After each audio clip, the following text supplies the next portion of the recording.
Assalamualaikum everybody, they are watching Gaussian Scientist is your host Mohammad Salman and we are back with another chapter of fast series। और आज के video lecture में हम human eye and colourful world करने वाले हैं। पिछले चैप्टर में लाइट, आपने पिछले वीडियो लेक्चर में आपने लाइट पढ़ी होगी और आपको तस्लीम ने लाइट बहुत अच्छी तरीके से पढ़ाई होगी। मुझे पूरा यकीन है अभी तक आपको लाइट के सारे कंसेप्ट्स क्रिस्टल क्लियर हो चुके होंगे और हम आगे बढ़ने वाले हैं। आज लाइट को रेफरेंस लेके लाइट के कंसेप्ट्स को मैच कराने की कोशिश करेंगे human eye and colourful world में और डिफरेंट कंसेप्ट्स और डिफरेंट फिनोमेना को जानने की कोशिश करेंगे। So without wasting much of our time let's get into the video. तो अगर हम human eye and colourful world की बात करें, अगर हम इस चैप्टर के कंटेक्स्ट देखेंगे, इस चैप्टर की जो मेन समरी एंड थ्योरी है उस चीज़ में अगर सबसे पहली बात करें जाए इस चैप्टर की वेटेज की, तो इस चैप्टर में आपके 5 मार्क्स आते हैं। इस चैप्टर के आपके 5 मार्क्स बनते हैं। यूजुअली यहाँ से शॉर्ट आंसर, वेरी शॉर्ट और आपके एमसीक्यूज बनते हैं। बट कभी कभी क्या होता है कि आपकी जो ह्यूमन आई होती है, जो इसका स्ट्रक्चर, डिटेल एनालिसिस, डिटेल इसका स्ट्रक्चर बताया जाता है, उसमें आपके कभी कभी 5 मार्क्स बन जाते हैं। वरना इस चैप्टर से जनरली आपका छोटे छोटे पोर्शन, छोटे छोटे चंक्स में मार्क्स बनते हैं। ये चैप्टर बहुत थ्योरेटिकल है और इसकी मैक्सिमम जो एप्लीकेशंस है, उसकी मैक्सिमम जो रेफरेंसेस है वो आपके लाइट के चैप्टर से मिलती जुलती है।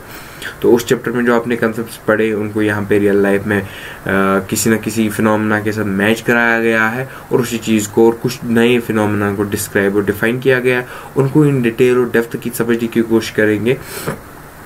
सो बढ़ते हैं, हम देखते हैं इस चैप्टर में क्या क्या है। इस चैप्टर में सबसे पहली चीज़ हमें ह्यूमन आई पढ़नी होगी। आई का स्ट्रक्चर पढ़ेंगे हम, आई के डिफरेंट पार्ट्स वगैरह। उसके बाद हम पावर ऑफ अकोमोडेशन पढ़ेंगे। पावर ऑफ अकोमोडेशन होता क्या है, इसके इफेक्ट्स क्या होते हैं, किन की वजह से ये लिमिट होता है, या इसकी सबसे ज़्यादा लिमिट क्या होती है, सबसे कम वाली लिमिट क्या होती है। उसके बाद हम डिफेक्ट्स ऑफ विजन पढ़ेंगे कि हमारा जो हम जो देखते हैं इसमें अगर कोई कमी आ जाती है वो किस वजह से आ जाती है। कि कुछ 2-3-1-2 मायोपिया, मेट्रोपिया, प्रेसबियोपिया, कैटरैक्ट, ये सारे बेसिक जो डिफेक्ट्स होते हैं विजन के वो कैसे होते हैं और उनको हम करेक्ट कैसे कर सकते हैं, वो चीज़ें देखेंगे। उसके बाद हम refraction of light through prism देखेंगे। रिफ्रैक्शन आपने पढ़ी होगी, आज हम थ्रू प्रिज्म देखेंगे। प्रिज्म के थ्रू रिफ्रैक्शन कैसे होती है, उसमें डिफरेंट पैरामीटर्स क्या इन्वॉल्व होते हैं, वहाँ पे हम प्रिज्म फार्मूला वगैरह वो सारी चीज़ें उसमें देखेंगे। उसके बाद हम डिस्पर्शन ऑफ वाइट लाइट देखेंगे, वो भी हम ग्लास प्रिज्म के थ्रू देखेंगे।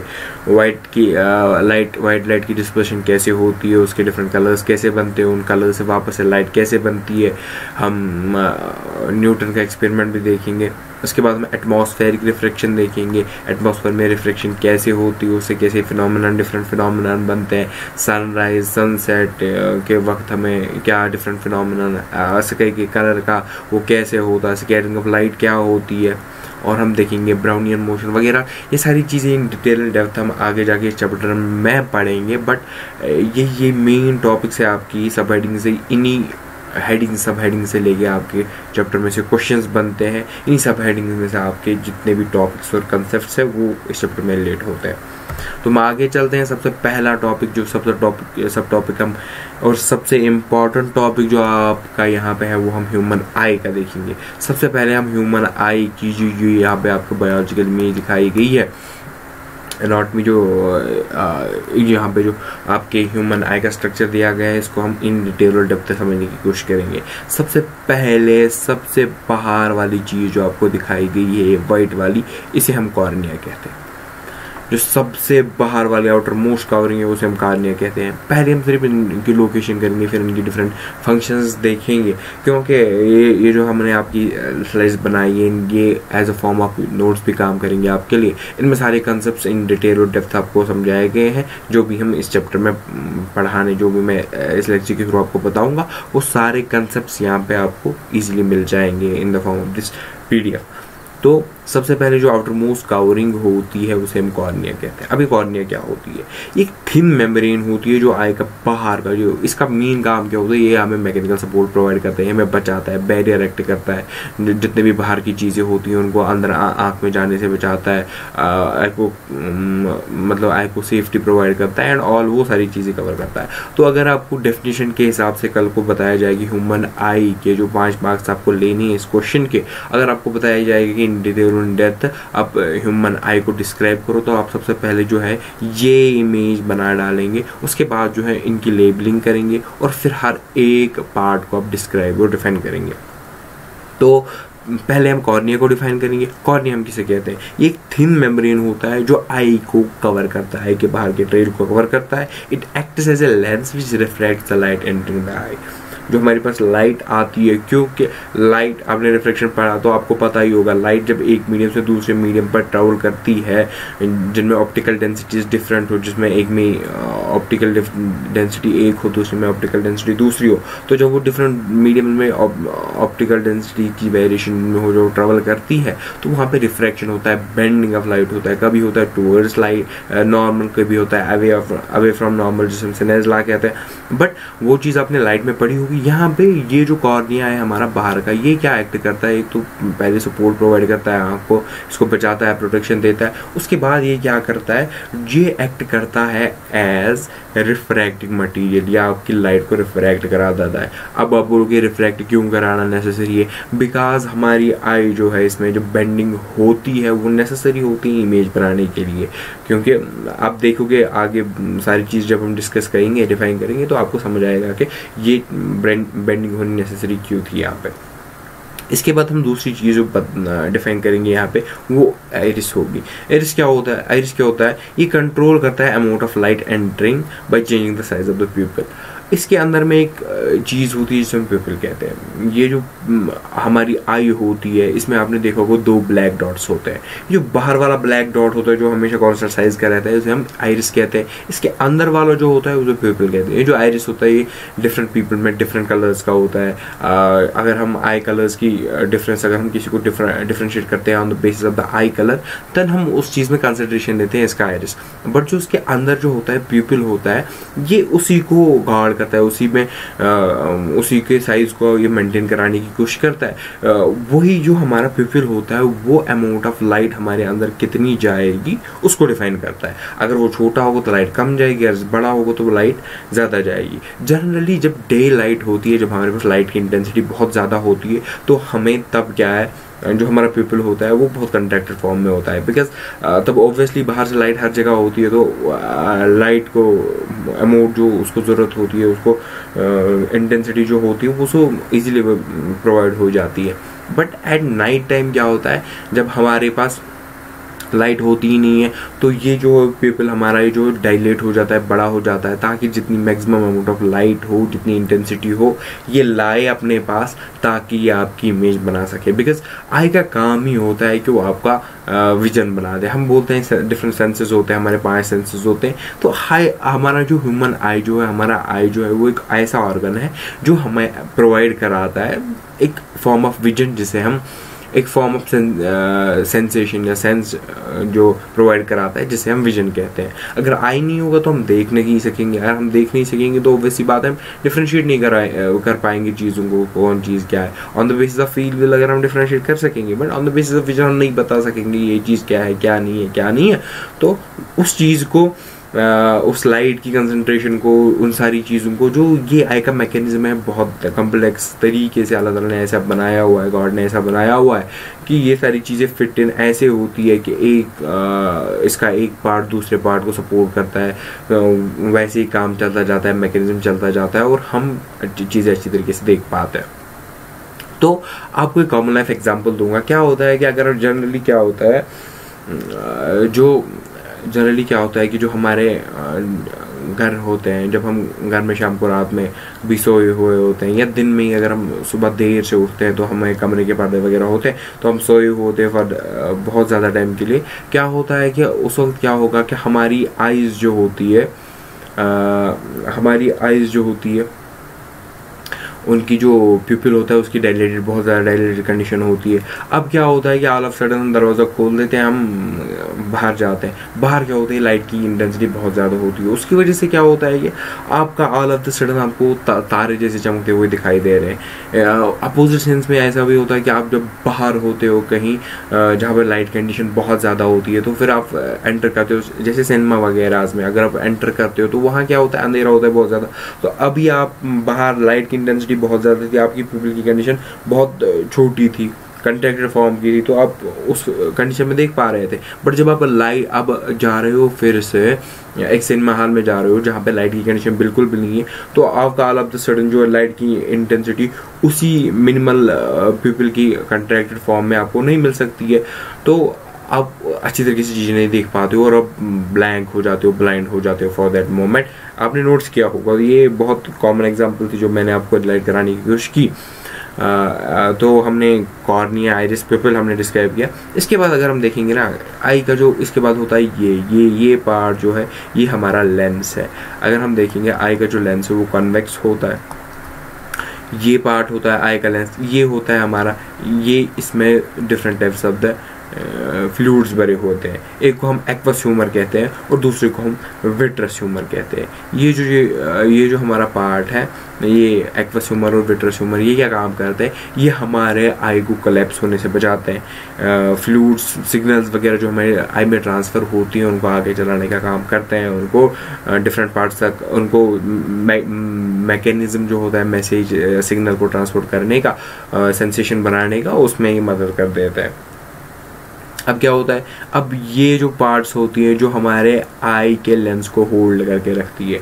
आई का जो लेंस होता है, लेंस ही मेन काम करता है हमारी रिफ्रैक्शन का, उसी की वजह से इमेज वगैरह जो है वो बनती है। तो ये सारी चीज़ें कंडीशंस प्रोवाइड कराती है, ये मेन काम करता है, एक्ट करता है। और अब क्या होता है कि आप एक स्क्रीन चाहिए होती है जहाँ पे हमें इमेज बने, वो स्क्रीन जो है वो प्रोवाइड कराता है हमारा रेटिना। रेटिना क्या होता है, ये जो आपकी बैक लेयर होती है हमारी आई में, यूजुअली बना होता है रॉड और कोन शेप ऑफ सेल्स। इसमें कुछ टाइप ऑफ सेल्स होते हैं। हम क्या कहते हैं कि अगर हमें कोई इमेज बनानी होगी तो हमें क्या करना होगा, हमें मिनिमम काउंट हम लेते हैं कि 2 रेज हमारी किसी पॉइंट पे मीट करनी चाहिए। जिस पॉइंट पे वो मीट करेंगी वहाँ पे हम बोलते हैं कि इमेज बनेगी। तो ये जो हमारा जो लेंस होता है इसका मैकेनिज्म ऐसे फिट इन हुआ होता है कि ये जो सारी लाइट रेज होती है उनको यहाँ पे फोकस कराता है और यहाँ पे हमारी इमेज बना देता है। अब जो हमारा रेटिना होता है इसमें मैंने बोला रॉड शेप और कोन शेप ऑफ सेल्स होते हैं। वो क्या काम करते हैं, इंटेंसिटी, लाइट की इंटेंसिटी को मापते हैं, लाइट के कलर को मापते हैं और वो सेंसेशन बना देते हैं। उसमें क्या होते हैं, डिफरेंट टाइप्स ऑफ प्रोटीन्स होते हैं, रोडोप्सिन होता है या ऑक्टेनॉल होता है। वो सारी चीज़ें क्या होती है, जब वहाँ पे इमेज बनेगी तो वो प्रोटीन्स जो होते हैं ना, ऐसा कुछ कम्प्लेक्स मैकेनिज्म होता है कि प्रोटीन जो है वो टूट जाते हैं। उनकी वजह से क्या होता है कि एक पोटेंशियल डिफरेंस बैरियर बन जाता है, वहाँ से मैसेज बन जाती है। बिकॉज मैकेनिज्म कुछ ऐसा होता है कि आपका जो बायोलॉजिकल सिस्टम है वो ही आपकी न्यूरल मैसेज बनाएगा। यहीं से पोटेंशियल वगैरह जो है उसका सिस्टम, बिकॉज हमारे जिस्म में जो न्यूरल मैकेनिज्म है वहाँ से यहाँ से जो मैसेज जाएगी वो इन द फॉर्म ऑफ एक सिग्नल जाएगी। तो उस सिग्नल को बनाने के लिए जो काम करता है, मेन काम करता है वो रेटिना करता है। बट वो सिग्नल जब यहाँ पे रेटिना पे बनी, इसके अंदर जो मैकेनिज्म बना, उस सिग्नल को आप चैनलाइज करना है, उसको एक पोर्ट देना है, आपको चार्ज करना है फ़ोन अपना, तो आप किसी पोर्ट में करके, किसी पोर्ट में अपना USB डाल के वो चार्ज कराएंगे। इट्स नॉट लाइक कि आप कहीं पे भी कैसे भी जो आपकी केबल्स है उनको टच करा के आप, बिकॉज इट्स ऑब्वियस आपको एक प्रॉपर वाटेज चाहिए होता है, आपको एक प्रॉपर पावर चाहिए होता है जिस पे आपका सिस्टम जो है वो ऑपरेट करता है। उसी तरीके से जो ये मैकेनिज्म होता है ऐसे इस्टेब्लिश किया जाता है, जो यहाँ पे सिग्नल बनती है उसको ऑप्टिक नर्व के थ्रू ही ट्रांसपोर्ट कराना पड़ता है। जब वो ऑप्टिक नर्व के थ्रू ट्रांसपोर्ट होती है तो माइंड में जाती है, ब्रेन में जाती है, वहाँ पे सेंसेशन होता है। अगर आपको उस चीज़ की पुरानी मेमोरी होगी, अगर आपने उस चीज़ को पहले कभी देखा होगा तो आपका दिमाग बताता है कि ये यही चीज़ है, because on the basis of memory है कि नहीं। अगर मेमोरी है तो बोल देता है, नहीं है तो आप उस चीज़ को जान लेते हैं फॉर फर्स्ट टाइम। तो हमने सारे पार्ट्स इन डिटेल डिस्क्राइब किए डेफिनेट टर्म्स में। तो फिर से एक ऊपर तरीके से हम इस ह्यूमन आई को फिर से डिस्क्राइब करेंगे। हमने बोला कि जो हमारी ह्यूमन आई होती है इसका जो आउटर मोस्ट पार्ट होता है जिसको मैकेनिकल सपोर्ट प्रोवाइड करता है, प्रोटेक्शन प्रोवाइड करता है, उसे हम कॉर्निया कहते हैं। कॉर्निया के बाद जो होता है हमारा एक्वस ह्यूमर होता है। एक्वस ह्यूमर क्या होता है, ये जो हमारे कॉर्निया और हमारा जो आई लेंस है उसके बीच का जो फ्लूइड बनता है और उसके बीच का जो फ्लूइड बढ़ता है उसे हम एक्वस ह्यूमर कहते हैं। उसके बाद हमारा आई का लेंस आता है जो कन्वेक्स लेंस होता है, वही हमारी इमेज बना देता है। अब जो हमारा आई का लेंस होता है इसमें फिट इन होता है हमारा आइरिस और कॉर्निया इसके आगे, क्योंकि वही जो चीज़ है वही हमारी लाइट को एंट्री। अब जो आइरिस होता है वो होल्ड करता है प्यूपिल को। प्यूपिल क्या है, ये कंसंट्रेट करता है कि लाइट कितनी अमाउंट और इंटेंसिटी हमारी आई लेंस तक पहुंचनी चाहिए। वो कभी डायलेट भी होता है और कभी कंट्रैक्ट फॉर्म में भी होता है। बट जो हमारा आइरिस होता है उसके डिफरेंट कलर्स भी हो सकते हैं, बट जो हमारा प्यूपिल है उसके डिफरेंट कलर्स नहीं हो सकते हैं। इसके बाद हमने पढ़ा रेटिना होता है, इसके बाद हमने पढ़ा विट्रस ह्यूमर होता है। विट्रस ह्यूमर जो होता है, जो रेटिना और हमारे आई लेंस के बीच में जो फ्लूइड भरा हुआ होता है वो रेटिना होता है। यूजुअली आई को कोलैप्स करने से बचाता है और मैसेज सिग्नल ट्रांसपोर्टेशन वगैरह जो होती है आई की, उसको स्मूथ बनाने के लिए ये वहाँ पे होता है। इसके बाद हमारा रेटिना होता है, ये आई का एक वॉल बना देता है जिसपे हमारी इमेज बनती है। यूजुअली इसमें डिफरेंट टाइप्स ऑफ सेल्स होते हैं, रॉड शेप सेल्स और cone shape cells. Rod sales and cone cells वही काम करते हैं, वही हमारी सिग्नल बनाते हैं। अब वो सिग्नल जो वहाँ पे बनी है उसको हमारा ऑप्टिक नर्व जो है वो ट्रांसपोर्ट कर लेता है और हमारे ब्रेन तक ले जाता है। जब उसको ब्रेन तक ले जाता है वहाँ पे हमारी अगर प्रायर नॉलेज होगी, अगर पास नॉलेज होगी तो उस चीज़ को रिकग्नाइज करता, अगर नहीं होगी तो वो उस चीज़ को काउंट कर लेता है कुछ समथिंग न्यू और उस चीज़ की मेमोरी बना लेता है। और एक चीज़ रहेगी वो है सीलरी मसल। सीलरी मसल क्या, हमारे आई लेंस को होल्ड करते हैं और हमारे आई लेंस को अभी कंट्रैक्ट करना, दूर का देखना होगा, आगे का देखना होगा, उस कंडीशन में आई की कंडीशन कैसी रखनी है, उस चीज़ को जो लिमिट करता है, उस चीज़ को जो प्रोपोर्शन करता है उसे हम आई लेंस कहते हैं। अब आपको इनकी डेफिनेशन यहाँ पे लिखी होंगी। तो फिर लिखा है यहाँ पे, is a hole in the middle of the iris through the light enters the eye, it appears black because light falling on it goes into the eye and does not come back. Because हम बोलते हैं कि usually किसी चीज़ का colour कैसे हम define करते हैं, अगर किसी चीज़ का कलर हम बोलते हैं ये रेड है या ब्लू है या ग्रीन है एंड ऑल, उसको हम बोलते हैं कि ये इसके रिफ्लेक्शन जो हुई है वहाँ से जो रिफ्लेक्टेड कलर हमारी आई में मिलता है तो उसे हम कहते हैं कि वो उसका कलर है, या जिसकी एब्जॉर्प्शन हुई है उसके बगैर जो रह गया, जो मंशीज व्हील एंड वगैरह जो कंप्लीमेंट कलर्स होते हैं वैसे डिफाइन करते हैं कि कलर किस चीज़ का कैसा है।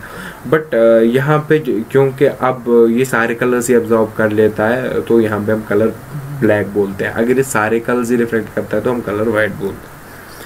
तो इसके बाद हमने ये पढ़ लिया। इसके बाद हमने आई लेंस पढ़ ली। कन्वेक्स लेंस होता है, transparent flexible jelly like materials, curvature है adjusted with the help of ciliary muscles. फिर हमने एक्वस ह्यूमर बोला, space between cornea and eye lens. फिर ऐसी तरह से विट्रस ह्यूमर बनता है जो रेटिना और इसके लेंस के बीच में ये बनाता है। फिर हमने ऑप्टिकल नर्व बताई, these are nerves which take the image to the brain in the form of electrical signals. फिर सीलरी मसल्स ऐसी है which are attached to the eye lens and can modify the shape of the eye lens which leads to the variation of the focal length. Retina is the light sensitive screen inside the eye on which image is formed. It has rods and cones. तो आपके 5 number यहाँ से अगर ये question आता है तो आपके डन हो चुके होंगे। मुझे पूरा यकीन है कि आपको बहुत अच्छी तरीके से समझ आ चुका होगा कि आई का कंसेप्ट क्या है, और आई का क्वेश्चन अगर आपको आएगा इन डिटेल और डेप्थ आप उस चीज़ को कैसे डिस्क्राइब करोगे। अब जो दूसरी चीज़ हमें पढ़नी है वो है पावर ऑफ अकोमोडेशन, पावर, ये सारी चीज़ें आपने बहुत कॉमनली सुनी होगी। बट आई के टर्म्स में हम ह्यूमन आई का चैप्टर पढ़ रहे हैं तो वहाँ पे हम कैसे पावर ऑफ अकोमोडेशन को डिफाइन करेंगे। बोलते हैं power of accommodation is the ability of the eye to focus near and far objects clearly on the retina by adjusting its focal length. Power of accommodation of eye is limited. It implies the focal length of the eye lens can't be reduced beyond certain minimum limit. क्या बोलते हैं? Is the ability of lens, eye का lens क्या होता है कि बोलते हैं ना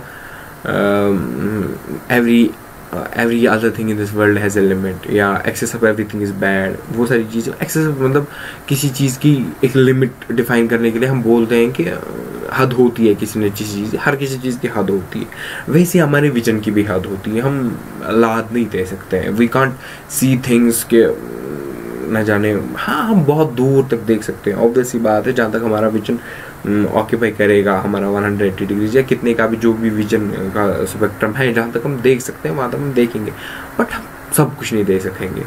बट हम अब उसी चीज़ को, उसी लिमिट को डिफाइन करने के लिए हम पावर ऑफ अकोमोडेशन का टर्म लाते हैं।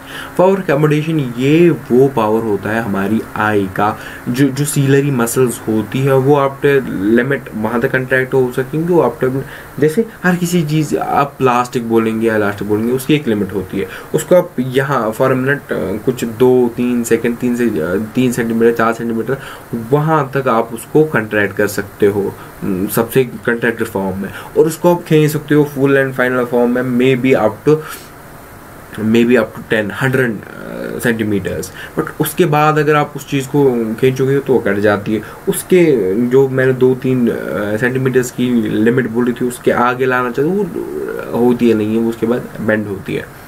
तो वैसा ही किस्सा जो होता है वो सीलरी मसल्स का होता है, क्योंकि वो मसल्स है तो उनका जो इनका एक डेफिनेट शेप होता है। अब वो सीलरी है, उस आई के लेंस को जो है वो होल्ड ऑन करके रखती है। तो अब अगर हमें रिलैक्स्ड फॉर्म में देखना होगा, दूर की फॉर्म में देखना होगा, तो सीलरी मसल्स क्या होती है, वो रिलैक्स हो जाती है।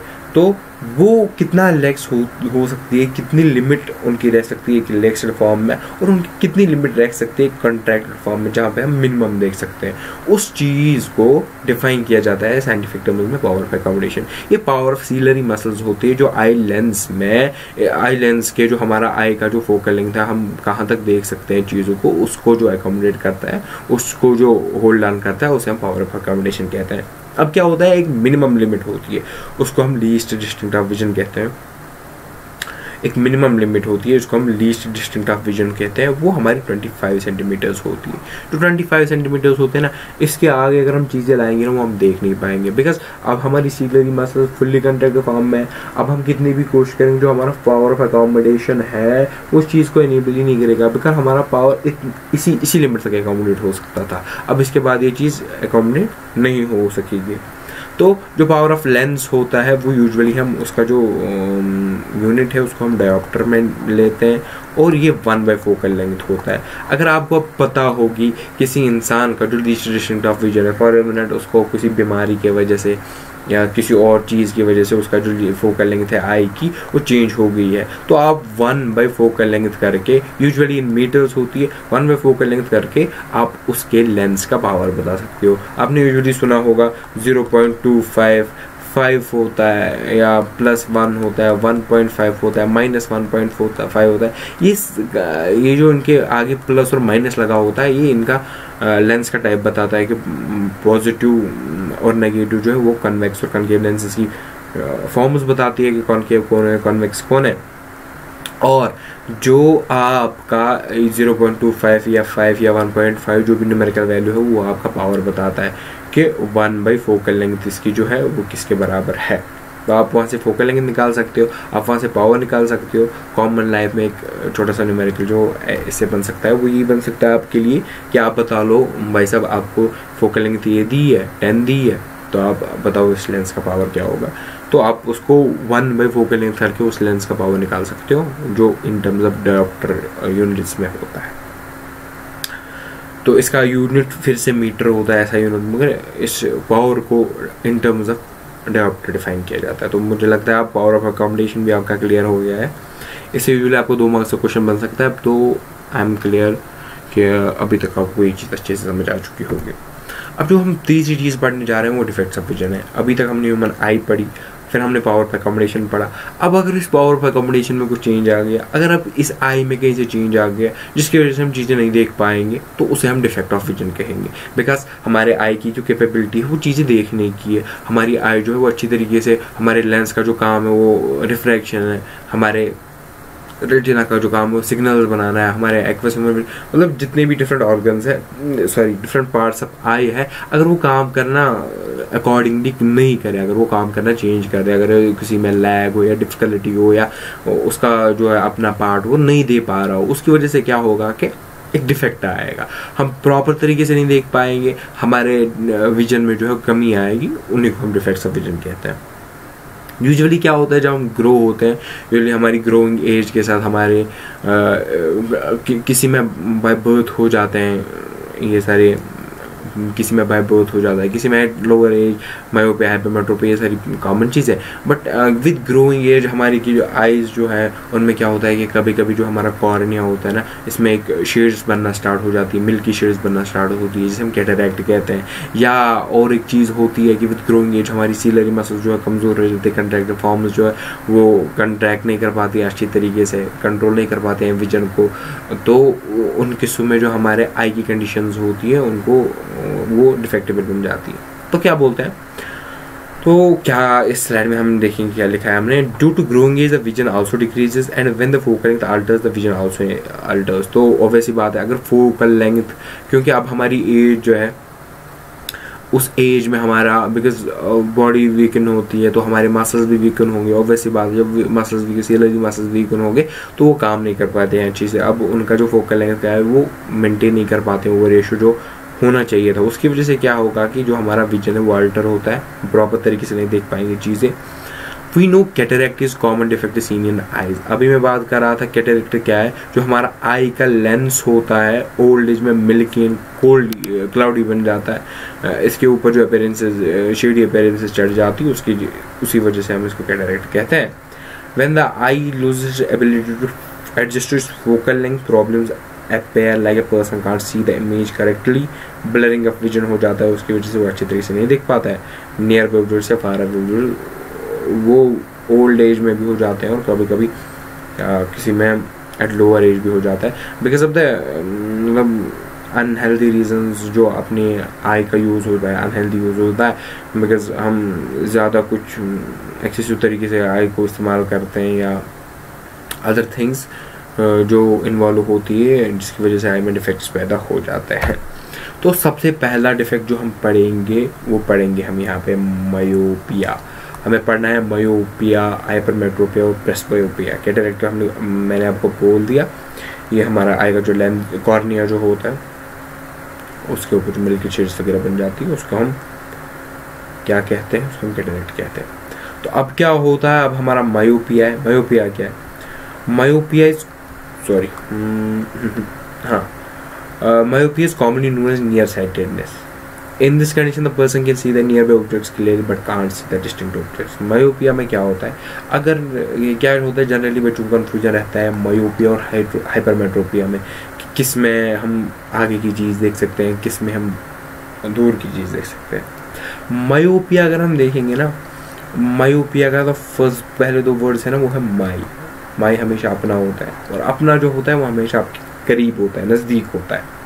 तो इसमें क्या होता है कि आप अपने नज़दीक वालों को अच्छे से देख पाओगे, अब हमेशा उनको अच्छे से देख पाते हो, मतलब उनको एनालाइज कर पाते हो, समझ पाते हो अच्छी तरीके से। तो मायोपिया हम बोलते हैं ये वो कंडीशन है जिसमें हम देख पाते हैं चीज़ों को क्लियरली, आगे हम उनको अच्छे से देख पाते हैं, उसको हम मायोपिया कहते हैं। और जो दूर की चीज़ें हम अच्छे तरीके से नहीं देख पाते हैं। क्यों होता है ऐसा क्यों होता है, फार अवे ऑब्जेक्ट्स जो हैं वो हम क्लियर नहीं देख पाते हैं। मायोपिया कंडीशन जो है वो हमारी जो आइज़ की कंडीशन होती है उन पर डिफाइन होता है। जो हमारी ये होती है, हमारा जो लेंस होता है वो कंट्रैक्ट नहीं कर पाता है, फुली कंट्रैक्ट नहीं कर पाता है, जिस लेवल पे उसको कंट्रैक्ट कराना पड़ता है। उसकी वजह से जो हमारा रेटिना से आगे जो है लाइट कंट्रैक्ट फॉर्म में वहीं पे इमेज बन जाती है। तो उसकी वजह से कि हम दूर की चीज़ें जो है वो पहले ही जो है इमेज बना देती है और रेटिना पे इमेज नहीं बन जाती है, तो हम इमेज देख ही नहीं पाते हैं। अगर अब रेटिना पे पीछे रेटिना के बराबर इमेज बनती तो हम अच्छी तरीके से देख पाते हैं। अब क्योंकि डिफेक्ट ऐसा है आई में, दूर की चीज़ नहीं देख पाते। क्यों नहीं देख पाते? क्योंकि जो दूर से लाइटें आती, जो दूर से लाइट रेज आती है वो रेटिना से पहले ही क्या हो जाती है, इमेज फॉर्म कर लेती है। उसकी वजह से हमारा वहाँ पे इमेज रेटिना पे नहीं बनता है, तो हम चीज़ें नहीं देख पाते।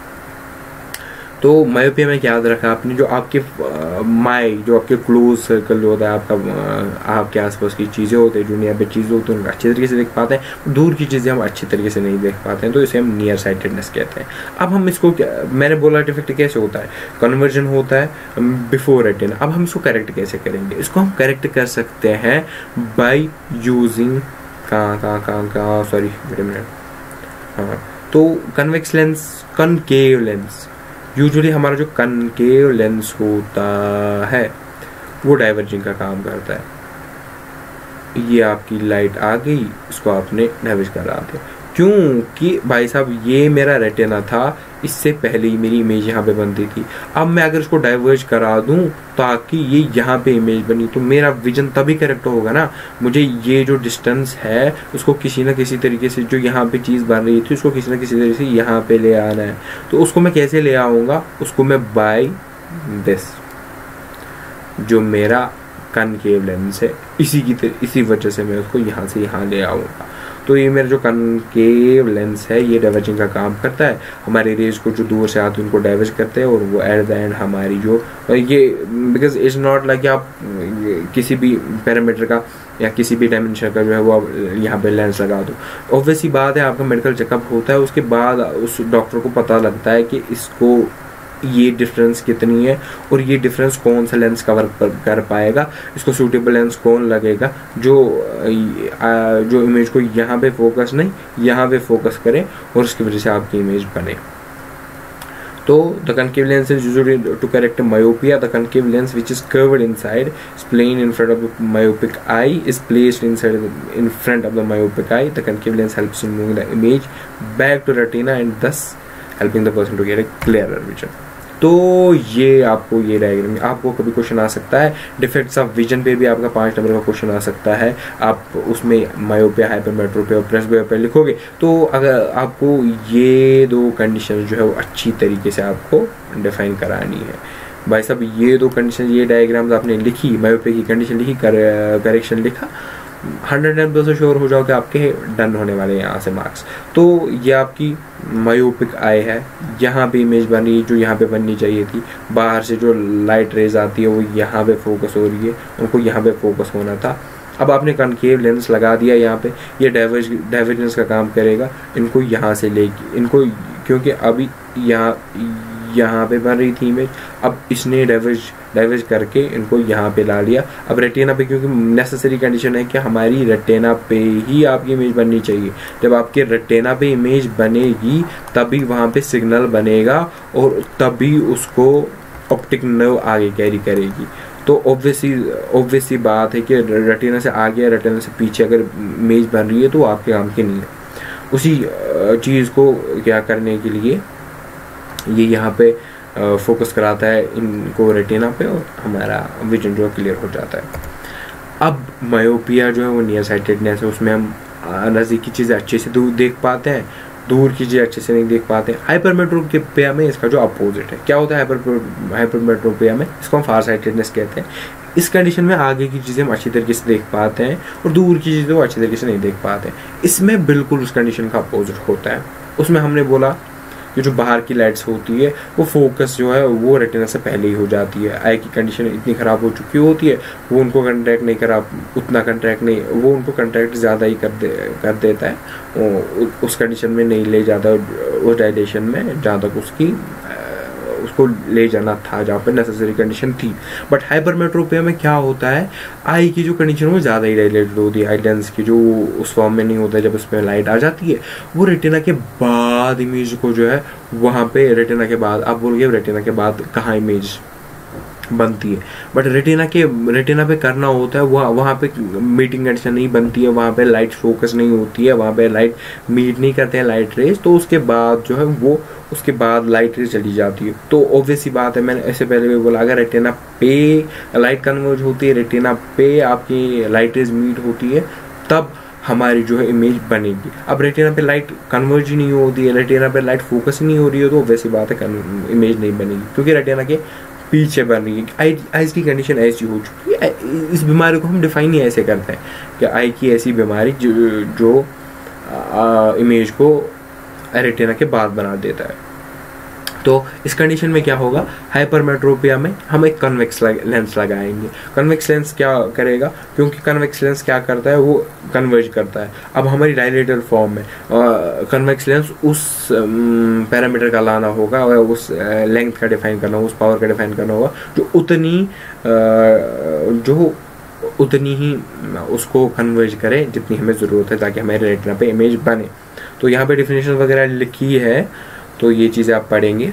और हम चलते हैं। इसका मेन आपको बनानी है, ये डायग्राम बनानी है, मार्क्स लाने के लिए आपके लिए नेसेसरी है।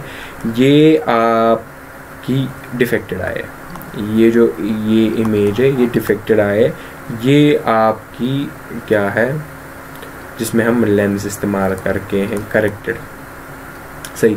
तो ये आपका आगे वाला पॉइंट है। यहाँ से इमेज जो है वो यहाँ को आके यहाँ पे, क्योंकि आगे वाली चीज़ें हम नहीं देख पाते हैं, तो एन वाला नियर वाला पॉइंट दिया गया। अब क्या होता है कि यहाँ पे हमने लेंस लगा दिया, ये इस चीज़ को एज लाइक जहाँ से इसको ओरिजिनली आना था वहाँ तक वो वाली इसको डाइवर्जेंस देगा, और यहाँ पे रेटिना पे हमारे इमेज बनाएगा, और फुल एंड फाइनल हमारी इमेज रेटिना पे बनेगी। इसके बाद तीसरा and last defect of vision जो हम पढ़ेंगे वो है प्रेसबायोपिया। हमें पता है कि अलॉन्ग विद ग्रोइंग एज जो हमारा पावर ऑफ अकोमोडेशन होता है वो क्योंकि हमारी सिलरी मसल जो आप काम करना सही से नहीं काम कर देती है, बिकॉज ग्रोइंग एज के साथ हमारे जिस्म की जो एनर्जी, हमारे ऑर्गन्स का जो फंक्शन है, हमारे मसल्स का फंक्शन, जितने भी डिफरेंट पार्ट्स ऑफ बॉडी का जो फंक्शन है वो काम करना बंद कर देता है। उसकी वजह से क्या है, जो प्रेसबायोपिया है, जो हमारे पावर ऑफ अकोमोडेशन है, हमारी आइज़ का फोकल लेंथ को इंक्रीज डिक्रीज करने का, वो क्या होता है, वो कमज़ोर हो जाता है। अब हमारी सिलरी मसल्स आई को पूरी तरीके से कंट्रैक्ट नहीं करा पाती है, तो लोगों को क्या होता है, ये जनरली प्रेसबायोपिया हम डिफाइन करते हैं power of to adjust to focal length. इस चीज़ को मेन कंसिडरेशन में आप लेंगे। ये जो फोकल लेंथ इसने लिखी है यहाँ पे, फोकल लेंथ, इसको आपको नेसेसरली मेंशन कर लेना है। तो क्या बोलता है, people have difficulties being near by objects clearly without assistance of character. जब तक आपके पास ग्लासेस नहीं होंगे, लेंसेज नहीं होंगे, आप अच्छी तरीके से नहीं देख पाएंगे, बिकॉज आपके पास मायोपिया और हाइपरमेट्रोपिया की जो कंबाइंड कंडीशन है उसको हम समवट प्रेसबायोपिया कहते हैं। Reporters presbyopia happens when ciliary muscles weaken, बोला मैंने आपको, and diminish the elasticity of eyes. Presbyopia can be seen above age of 40 years. ये जनरली एज के फैक्टर के साथ हो जाता है, मसल्स में वीकनेस आ जाती है, उसकी वजह से हम ये चीज़ डिफाइन करते हैं। अब अभी जो टाइम हो रहा है, इट्स अबाउट 12 बज रहे हैं रात के, और मुझे नहीं लग रहा है कि मैं अभी इस चीज़ को कंटिन्यू कर पाऊँगा, तो इस चीज़ को हम नेक्स्ट लेक्चर में देखते हैं। मुझे लगता है ऑलमोस्ट 40 मिनट्स का लेक्चर बन चुका होगा, तो अभी हमारी ऑलमोस्ट 8 स्लाइड्स बाकी रह चुकी है, उसको हम नेक्स्ट लेक्चर में देखते हैं। तब तक मुझे पूरा यकीन है आपको अच्छी तरीके से ये चैप्टर समझ आया होगा। फिर भी आपको कहीं पे भी कोई कंसेप्ट रहता है जो समझ नहीं आया हो, या लगता हो कि मैंने कुछ गलत तरीके से पढ़ा दिया, या आपको समझने में प्रॉब्लम होगी, या मुझे कहीं बोलने में प्रॉब्लम हुई, या कुछ आपको समझने में प्रॉब्लम होगी, आप किसी भी तरीके से आपको कुछ भी डिफ़िकल्टी फेस होती है, आप नीचे कमेंट सेक्शन में उस पार्ट पे हमें बोले। आप हमारे इंस्टाग्राम हैंडल पे आप हमको मैसेज करें पर्सनली। हमारी फैकल्टी जो भी होगी, जिस भी कंसर्न सब्जेक्ट की होगी, वो आपको जवाब देगी without any doubt and all. आप बिला झिझक आप हमें मैसेज करें, बिला झिझक आप अपना पॉइंट रखें जहाँ पे भी आपको, because it's for you people, आपके लिए बनाया है, इस पे आपके लिए मेहनत की गई है, तो नेसेसरी हम चाहते हैं कि आप इसका बेनिफिट ले, आप मोस्ट जितना भी इससे निकाल सकते हैं आप इससे निकालें। तो उसके लिए आपका जो भी डाउट रहता होगा, या आपको लगता है कोई मॉडिफिकेशंस करनी होगी, कुछ अलग का सेशन लाना होगा, इसके बाद भी हमारा ये है कि मोटिव है कि हम आपके लिए एक तो पहले थ्योरी कराएंगे अच्छे से, फिर आपके पास्ट ईयर पेपर्स कराएंगे, फिर आपके न्यूमेरिकल्स कराएंगे। तो हमारा हम ग्रेजुअली चलना चाहते हैं। पहले आपके कंसेप्ट्स क्लियर हो, आपको अच्छी तरीके से ये चैप्टर सारे समझाए, उसके बाद आप एक स्टेप अहेड जाके आप पास्ट ईयर पेपर्स करें, आपको एग्जामिनेशन का एक जनरल आइडिया लग जाए, उसके बाद हम आपको कंपटीशन में लाने की कोशिश करेंगे। उसके बाद NTSC, ओलंपियाड्स, या जितने भी KVP, जितने भी अच्छे लेवल के एग्जामिनेशन होते हैं 10th क्लास लेवल, वहाँ से जो क्वेश्चंस बनते हैं उनको भी आगे कराने की कोशिश करेंगे। बट फॉर नाउ आप इस चीज़ पे फोकस करें जो आपको दिया जा रहा है। ये बहुत प्रिसाइज बनाया गया है, इसके पीछे बहुत मेहनत लगी है हमारी। तो आई रियली थिंक कि आपको अभी तक का सारा चीज़ जो है अच्छी तरीके से समझ आ चुका होगा, और आप इस चीज़ को एंजॉय कर रहे होंगे। सो देखते रहिए।